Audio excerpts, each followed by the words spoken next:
Hello viewers, स्वागत है आप सभी का मेरे यूट्यूब चैनल स्कूल ट्यूशन गुरुजी में। आज हम बात करेंगे कार्यपत्रक 7 की, जो कि 15 अक्टूबर के लिए जारी की गई वर्कशीट है।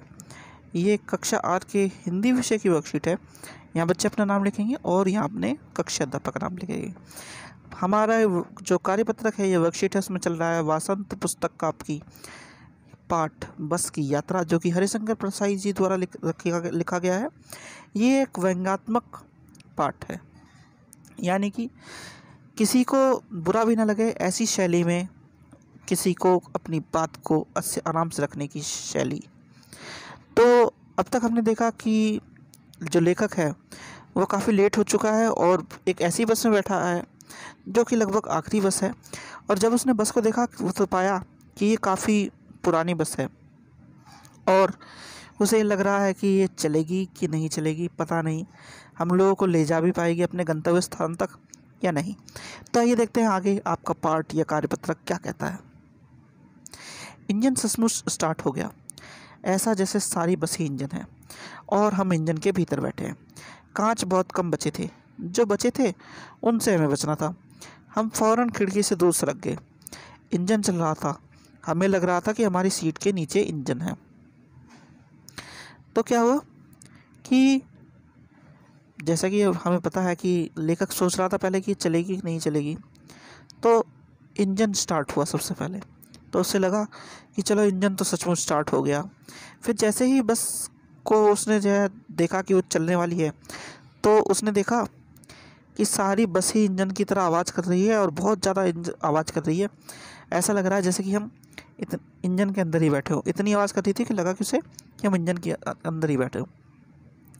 खिड़कियों पे कांच नहीं थे और बहुत कम बचे थे जो कांच थे भी, और वह भी बहुत ज़्यादा हिल रहे थे। हिलने के कारण इधर उधर खिसक रहे थे।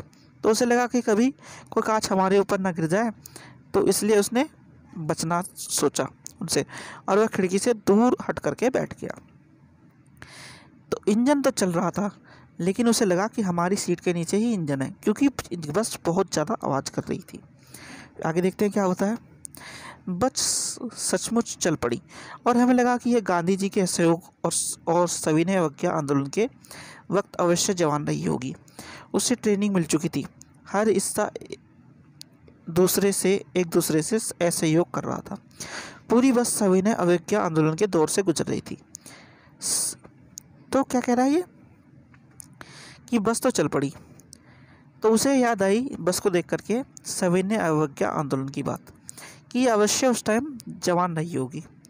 क्योंकि क्या कर रही थी बस, कि बस जैसे कि बस जो नॉर्मल बस चलती हैं या साधारण बस चलती हैं, वो क्या करती हैं, वो आवाज़ नहीं करती हैं और सीधी चलती हैं। इंजन की आवाज़ भी, अब तो इस तरह की बसें आ रही हैं, इंजन की आवाज़ भी आपको सुनाई नहीं देती है। परंतु ये बस क्या कर रही थी, ये बस इंजन में तो आवाज़ हो ही रही थी बहुत ज़्यादा, लेकिन पूरी बस की बॉडी में भी बहुत ज़्यादा आवाज़ हो रही थी, जिस वजह से उसे लग रहा था कि बस एक दूसरे के साथ सहयोग नहीं कर रही, हर हिस्सा एक दूसरे से सहयोग नहीं कर रहा, जिस वजह से ये बहुत ज़्यादा आवाज़ कर रही थी। ठीक है बच्चों, आगे देखते हैं। सीट का बॉडी से असहयोग चल रहा था। कभी लगता सीट बॉडी को छोड़कर आगे निकल गई, कभी लगता कि सीट को छोड़कर बॉडी आगे भागी जा रही है। 8-10 मील चलने पर सारे भेदभाव मिट गए। ये समझ में नहीं आता था कि सीट पर हम बैठे हैं या सीट हम पर बैठी है। तो क्या हुआ कि कुछ समय पश्चात ये लगा कि सीट आगे जा रही है, कभी पीछे जा रही है। तो ऐसा लगने पर वह शांति से बैठे रहे लेखक। लेकिन जैसे जैसे समय बीतता गया और कुछ दूर वो जब बस चल पड़ी, तो उन्हें अब ये लगा कि जैसी बस चल रही है ठीक चल रही है, पर ये समझ में नहीं आ रहा था उन्हें कि हम सीट पर बैठे हैं या सीट हम पर बैठी है, क्योंकि बस के साथ साथ सीट भी बहुत ज़्यादा हिल रही थी। तो इसे शब्दार्थ को देख लेते हैं। पहला है सविनय अवज्ञा आंदोलन, यानी गांधी जी के द्वारा चलाया गया 1930 का आंदोलन। ट्रेनिंग यानी सीख, दौर यानी जमाना, असहयोग यानी साथ ना देना, भेदभाव या अंतर। तो आइए जरा बच्चों प्रश्न उत्तर देख लेते हैं हम। पहला प्रश्न है, ऐसा जैसा सारी बस ही इंजन है और हम इंजन के भीतर बैठे हैं, लेखक को ऐसा क्यों लगा? तो लेखक को ऐसा इसलिए लगा क्योंकि बस बहुत ज़्यादा आवाज़ कर रही थी, इतनी ज़्यादा आवाज़ कर रही थी कि इंजन तो आवाज़ की आवाज़ के साथ साथ बस के जो और कल पुर्जे थे वो भी आवाज़ कर रहे थे। तो इसलिए उसे लगा कि वह बस के अंदर ना बैठ करके इंजन के अंदर बैठा हो। अगला क्वेश्चन है, सविनय अवज्ञा आंदोलन 1930 में महात्मा गांधी के नेतृत्व में अंग्रेजी सरकार से असहयोग कर स्वाधीनता प्राप्त करने के लिए किया गया था। इसमें अंग्रेजी सरकार के साथ सहयोग न करने की भावना थी। लेखक ने सविनय अवज्ञा का उपयोग बस के संदर्भ में क्यों किया, समझकर बताइए। तो ऐसा उपयोग, इस संदर्भ का उपयोग लेखक ने इसलिए किया क्योंकि जब उसने देखा कि पूरी बस, जो कि साधारण बस को चलते दफे करना चाहिए, यानी कि पूरा सहयोग एक दूसरे के अकल पुर्जों को करना चाहिए, ऐसा नहीं कर रही थी। हो क्या रहा था, खिड़की अलग जय आवाज़ कर रही थी, सीट अलग आगे पीछे जा रही थी, इंजन तो बहुत ज़्यादा आवाज़ कर ही रहा था। तो ऐसा लग रहा था जैसे सभी ने एक दूसरे से असहयोग करने की बात तय कर रखी हो उस समय, जब पाठ की भाषा है उसके अनुसार। तो इसी वजह से उसने क्या किया, सविनय अवज्ञा का उपयोग बस के संदर्भ में किया।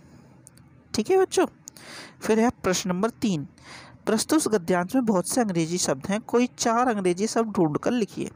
तो आपको क्या करना, कोई 4 अंग्रेजी शब्द, भाषा के वह शब्द जो अंग्रेजी के हों लेकिन हिंदी में ऐसे के ऐसे लिखे हों, ऐसे 4 शब्द ढूंढ के लिखने। तो ये जरा देखते हैं। तो पहला है इंजन, फिर है स्टार्ट, ठीक है बच्चों, और सीट है, बॉडी है। ठीक है, ये हो गए आपके 4 वर्ड। और कौन कौन से वर्ड है, अगर आप लिख सकें तो वो लिखिएगा। जैसे कि एक मुझे वापस से दिख रहा, इंजन का जो है वापस उपयोग किया गया है यहाँ पे। इस तरीके से आप सारे को अंडरलाइन कीजिए पहले, और फिर इनमें से जो एक बार उपयोग में है, जैसे इंजन 2 बार उपयोग में है तो एक ही बार लिख लीजिए से इंजन। इस तरह की एक सूची बनाइए तो आपको पता चलेगा इसमें कितने वर्ड या शब्द इस तरह के इस्तेमाल किए गए। चलिए बच्चों, अब करते हैं प्रश्न नंबर 4। प्रश्न नंबर 4 एक आपका गतिविधि है जो कि आपको खुद करना है। तो पहले जरा जान लेते हैं कि ये क्या कहता है। असहयोग आंदोलन व सविनय अवज्ञा आंदोलन के बारे में जानकारी एकत्रित करके लिखिए। इस गतिविधि में आप अपने इतिहास के पुस्तक व अपने बड़ों की सहायता ले सकते हैं। तो सविनय अवज्ञा आंदोलन या असहयोग आंदोलन क्या है, जरा ऊपर वापस पढ़ लेते हैं। सविनय अवज्ञा आंदोलन 1930 में महात्मा गांधी के नेतृत्व में अंग्रेजी सरकार से असहयोग कर स्वाधीनता प्राप्त करने के लिए चलाया गया एक आंदोलन है, जिसमें अंग्रेजी सरकार के साथ सहयोग न करने और की भावना थी। तो ये क्या पता चला हमें, एक बिल्कुल संक्षेप में सविनय अवज्ञा आंदोलन या असहयोग आंदोलन के बारे में हमें पता चला। जो बाकी चीज़ें हैं अब आसानी से आप अपने इतिहास की पुस्तक या अपने बड़ों से समझ सकते हैं। ठीक है बच्चों। और क्या लिखा है इसमें, आपके कुछ पार्ट में एक नोट दिया हुआ है इस बार। तो इसमें क्या लिखा है समझ लीजिए। इसमें लिखा हुआ है कि जो हरिशंकर प्रसाद द्वारा रचित ये पाठ है, ये एक व्यंग है, और व्यंग का आनंद तभी लिया जा सकता है या मनोरंजन उससे जब भी किया जा सकता है जब इस पाठ को पूरा एक साथ पढ़ा जाए, ना कि टुकड़ों में। तो इस पाठ को आप पूरा पढ़ें और देखें कि ये कहानी कहाँ रोचक मोड़ों के साथ आपको लेके जाती है। ठीक है बच्चों। तो ये वर्कशीट होगी कंप्लीट आपकी बच्चों, और वीडियो भी आशा करता हूँ आपको वीडियो अच्छी लगी होगी। अगर वीडियो अच्छी लगी हो तो चैनल को सब्सक्राइब करें, वीडियो को लाइक करें, शेयर करें। Thank you.